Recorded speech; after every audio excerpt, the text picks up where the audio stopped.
Hola, bienvenidos a este video en que veremos las funciones y procedimientos que brinda VHDL para estructurar el código. Las funciones y los procedimientos permiten contener porciones de código que pueden ser reutilizados y compartidos. Además, VHDL permite la redefinición de funciones y procedimientos. Las funciones y procedimientos están destinados generalmente a la construcción de librerías, pero también pueden ser utilizadas en el código de un diseño digital. Una función define un código secuencial, que puede tener uno o varios parámetros de entrada, pero retorna solo un parámetro de salida. La función es definida por su nombre, los tipos de sus parámetros de entrada, y por el tipo del resultado retornado. En la parte declarativa de las funciones, pueden definirse variables de VHDL. Por ejemplo, veamos este código de una función para determinar la paridad sobre los elementos de un vector Standard Logic. El vector de entrada es denominado A, y se define como tipo Standard Logic. Puede observarse que no se deben especificar los índices del vector, sino solo su tipo. El resultado de la función es definido para ser retornado en un tipo de dato Standard Logic. En la parte declarativa de la función, se define una variable del tipo Standard Logic, la cual es inicializada en 0. Debe señalarse que las funciones no retienen el valor de sus variables entre evaluaciones.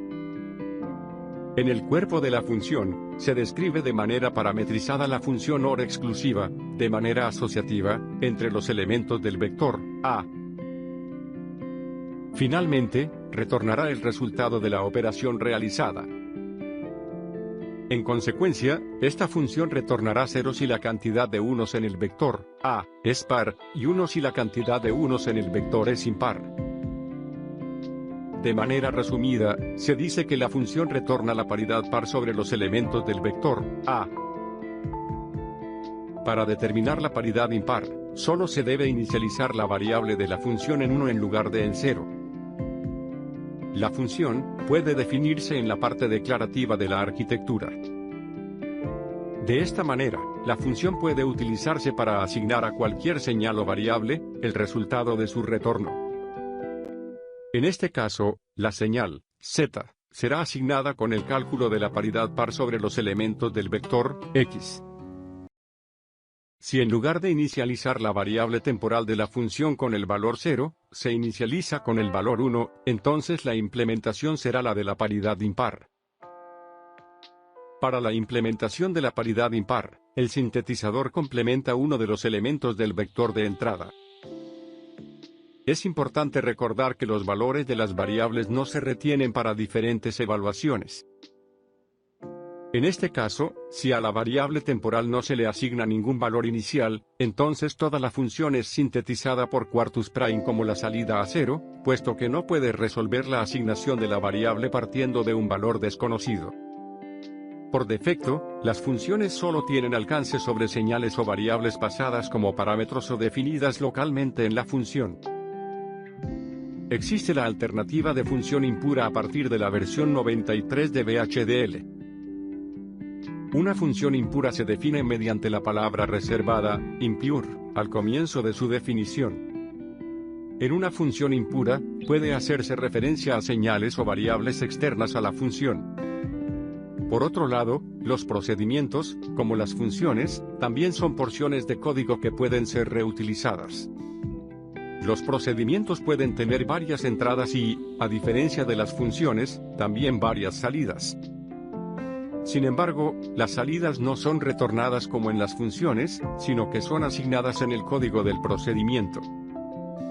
La estructura del procedimiento requiere la especificación de un nombre y de una lista de parámetros, en lo que debe haber, por lo menos, un parámetro de salida. El procedimiento, al igual que la función, también cuenta con una sección de declaraciones locales. El cuerpo del procedimiento contendrá las sentencias secuenciales que lo conformarán. Veremos un ejemplo en que el procedimiento describe la paridad par y la paridad impar sobre los elementos de un vector de entrada. podemos ver que los parámetros del procedimiento son el vector de entrada, A, sobre cuyos elementos se determinarán las paridades par e impar. La señal de salida, paridad par. Y la señal de salida, paridad impar. Puede observarse que los parámetros de entrada fueron definidos como señales. Si no se define como señal, por defecto el parámetro será considerado como constante. También puede observarse que a cada parámetro se le definió como entrada o salida. También puede definirse como entrada-salida, en caso de que el parámetro sea leído y escrito en el procedimiento. Si no se especifica sentido al parámetro, por defecto será considerado como entrada. De manera similar a lo realizado en el código de la función anterior, se definió una variable temporal, local al procedimiento. Y se realizó el mismo ciclo para determinar la paridad. Pero, a diferencia de la función, en lugar de retornar el resultado, se asignan las señales de salida con los valores de las paridades par e impar, respectivamente. La declaración de un procedimiento también puede realizarse en la parte declarativa de la arquitectura, como fue el caso de la función. Luego, la invocación al procedimiento se realiza en el cuerpo de la arquitectura, pudiendo ser por posición o por nombre. La invocación del procedimiento se comporta como si todo el código del procedimiento fuera copiado, con los nombres de los parámetros reemplazados con los que fue invocado. Puede verse que, a diferencia de la función, el procedimiento puede tener varias salidas. En los procedimientos, tal como ocurre en las funciones, las variables no retienen el valor entre invocaciones.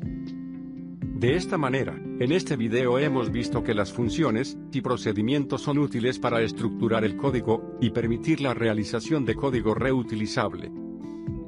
En el próximo video, veremos la especificación de paquetes y librerías en donde podremos agrupar código y definiciones para ser reutilizados en distintos proyectos de diseño. Por ahora, muchas gracias.